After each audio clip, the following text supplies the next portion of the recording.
बेटी का बस एक ही लक्ष्य था, अपने माता पिता का सीना गर्व से चौड़ा करना, जिन्होंने अपने सुख चैन की कुर्बानी देकर उसे आगे बढ़ाया था। वो पेशे से डॉक्टर थी, ट्रेनी डॉक्टर। वो अपने पूरे बैच में टॉप करके गोल्ड मेडल पाने का इरादा रखती थी। वो बेटी अब दुनिया में नहीं रही। दरिंदों ने बेरहमी से उसका रेप करके हत्या कर दी।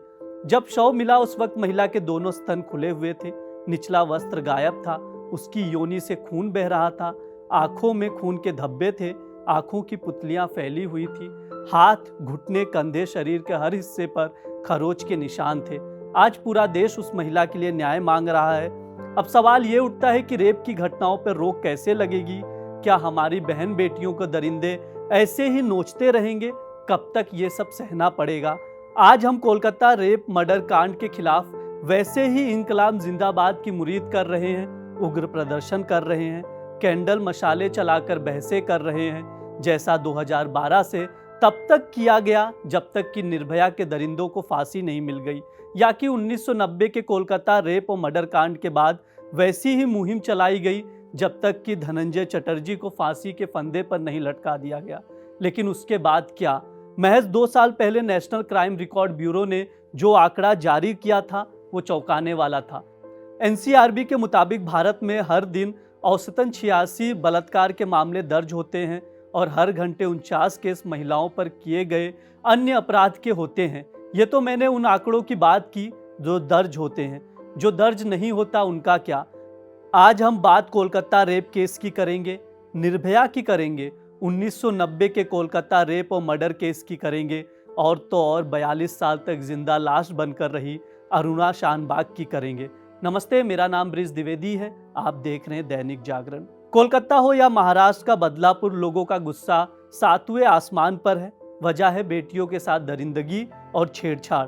अस्पताल हो या स्कूल, बेटियां कहीं भी महफूज नहीं दिख रही हैं। यही वजह है कि कोलकाता के आरजिकल मेडिकल कॉलेज में एक ट्रेनी डॉक्टर की रेप के बाद निर्मम हत्या कर दी जाती है, तो कभी बदलापुर के स्कूल में 4 साल की 2 बच्चियों के साथ स्कूल में घिनौनी हरकत होती है। 2 बच्चियों से छेड़छाड़ से गुस्साई भीड़ ने स्कूल में तोड़फोड़ की और रेलवे स्टेशन को बंधक बनाकर जमकर प्रदर्शन किया।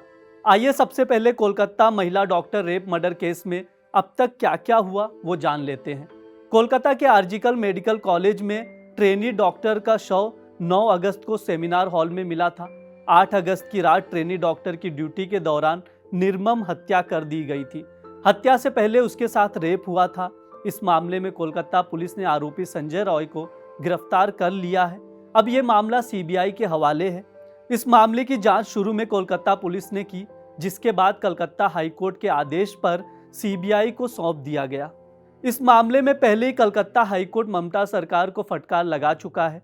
सुप्रीम कोर्ट ने भी इस पर स्वतः संज्ञान लिया और सुनवाई की। सुप्रीम कोर्ट ने देश भर में डॉक्टरों और मेडिकल स्टाफ के लिए सुरक्षा बंदोबस्त के अभाव पर चिंता व्यक्त की और एक नेशनल टास्क फोर्स के गठन का आदेश दिया। इस टास्क फोर्स का काम राष्ट्रीय स्तर पर मेडिकल स्टाफ की सुरक्षा संबंधित प्रोटोकॉल तैयार करना है। कोर्ट इस मामले में 22 अगस्त को अगली सुनवाई करेगा। अदालत ने सीबीआई को भी तब तक आरजिकल मेडिकल कॉलेज केस की जांच के साथ ही अस्पताल पर हुए भीड़भाड़ के हमले की जांच की स्टेटस रिपोर्ट भी दाखिल करने को कहा है। एक और ज़रूरी बात, सुप्रीम कोर्ट महिला डॉक्टर की पहचान को हर जगह से हटाने का आदेश दिया है। कोर्ट ने केंद्र सरकार को आदेश दिया है कि मेडिकल कॉलेज में रेप और हत्या की शिकार महिला डॉक्टर का नाम, फोटो और उसके वीडियोस को सभी सोशल मीडिया और इलेक्ट्रॉनिक मीडिया प्लेटफॉर्म से हटाया जाए। अब आइए निर्भया की बात करते हैं। याद है या भूल गए 12 साल पहले दिल्ली का निर्भया कांड? कोलकाता रेप और हत्या ने साल 2012 में दिल्ली में हुए निर्भया कांड की याद दिला दी। जिस तरह से देश भर में अलग अलग हिस्सों में लगातार विरोध प्रदर्शन हो रहे हैं, इसी तरह दिल्ली के निर्भया गैंग रेप कांड और हत्या मामले में भी लोग सड़कों पर उतर आए थे। साल 2012 में इंडिया गेट पर इतना जबरदस्त प्रदर्शन हुआ था कि लोग आज भी उस दिन को याद करके सहम जाते हैं।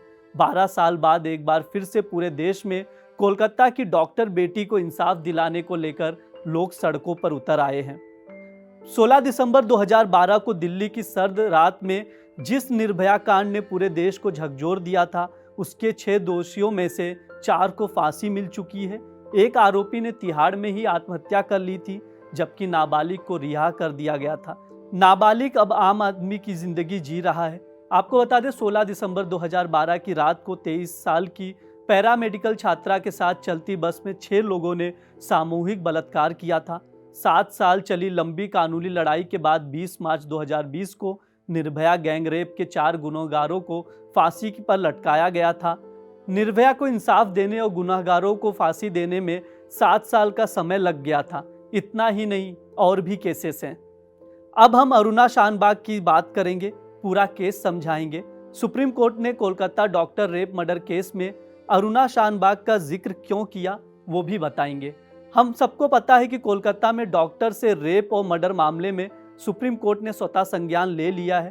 मामले की सुनवाई के दौरान कोर्ट ने अरुणा शानबाग केस का भी जिक्र किया, जो करीब 42 साल तक कोमा में रहने के बाद जिंदगी की जंग हार गई।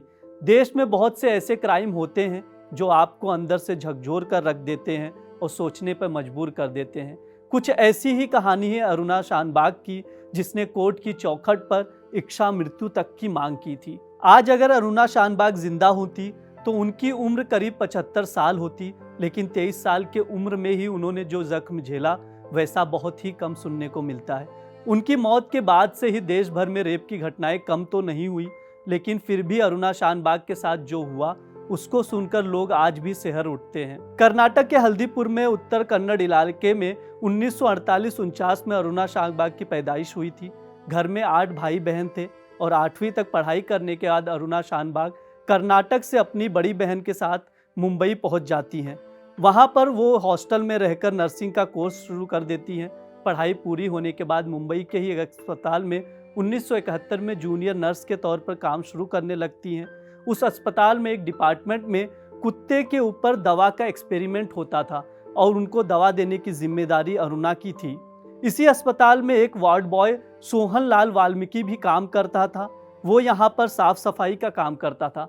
बताया जाता है कि सोहन लाल के काम और कुत्तों के लिए आने वाले खाने को चोरी को लेकर अरुणा शानबाग ने उसके खिलाफ शिकायत की थी और डांटा भी था। इस वजह से दोनों के बीच रिश्ते खराब हो गए थे और फिर 27 नवंबर 1973 को रात के करीब 8 बजे अरुणा अस्पताल के बेसमेंट में ड्यूटी खत्म करने के बाद अपने कपड़े बदलने के लिए जाती हैं। वहां पर पहले से सोहनलाल मौजूद था। वो अरुणा के साथ मारपीट और हाथापाई करता है। बताया जाता है कि वो अरुणा के साथ ज़बरदस्ती करने की कोशिश भी करता है और कुत्ते के गले में डालने वाला चैन डालकर कस देता है। इससे अरुणा की गर्दन की नस दब जाती है और उसके दिमाग में जाने वाला खून का सर्कुलेशन रुक जाता है। अरुणा बेहोश हो जाती है और कहा जाता है कि इसके बाद सोहनलाल ने उसके साथ रेप करके वहां से भाग जाता है। 10 से 11 घंटे तक अरुणा शानबाग उसी बेसमेंट में पड़ी रही। फिर दूसरे सफाई कर्मी ने उसे देखा। शोर मचने के बाद वहां पर इलाज शुरू हुआ तो डॉक्टरों ने देखा कि वो कोमा में जा चुकी हैं। गले में चैन के दबाव की वजह से उसकी सुनने बोलने की शक्ति चली गई है और लकवा भी मार गया है। अब अरुणा शानबाग सिर्फ एक जिंदा लाश थी। इस हादसे के बाद नर्सों ने अपने सेफ्टी को लेकर विरोध प्रदर्शन किए। मामले की जांच की गई तो सोहनलाल गायब था। उसे पकड़ा गया, उसको कोर्ट में पेश किया गया। सुनवाई के बाद सोहनलाल को हत्या की साजिश और लूट के मामले में 7 साल की सजा सुनाई गई। वो सजा काटने के बाद रिहा हो गया। इस बीच अरुणा की हालत में कोई सुधार नहीं हुआ। फिर पूरे परिवार ने धीरे धीरे जिंदा लाश से दूरी बना ली।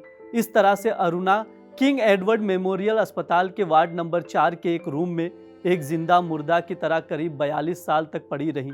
इस घटना के करीब 34 साल बाद एक पत्रकार अरुणा शानबाग को लेकर उसकी इच्छा मृत्यु की मांग को लेकर सुप्रीम कोर्ट पहुंचते हैं। इसमें कहा गया कि करीब वो 34 साल से जिंदा लाश की तरह है, जिस पर सुप्रीम कोर्ट ने इच्छा मृत्यु देने से मना कर दिया। इसके बाद 18 मई 2015 को निमोनिया के कारण अरुणा की उसी अस्पताल में मौत हो जाती है जहां पर वह नौकरी करती थी, जहां पर उन पर हमला हुआ था, जहां पर उनका रेप हुआ था। चलते चलते कवि संदीप द्विवेदी की लिखी एक कविता याद आ गई। यदि अखबार अपराधों से भरे हो, दरिंदगी हमारे लिए आम बात हो, रोज सैकड़ों जिस्म सरेआम नोचे जा रहे हों और हमारा दिल एक तिल भी ना कराए, पुस्तकालय से ज़्यादा भीड़ शराब के ठेके पर हो, थाने की ज़रूरत स्कूल से ज़्यादा हो, तो किसी को मत बताना, मैं भी नहीं बताऊंगा कि हम भारतीय संस्कृति से हैं। कब बदलेगा सब, आखिर कब? आज के लिए इतना ही। देखते रहिए दैनिक जागरण। शुक्रिया।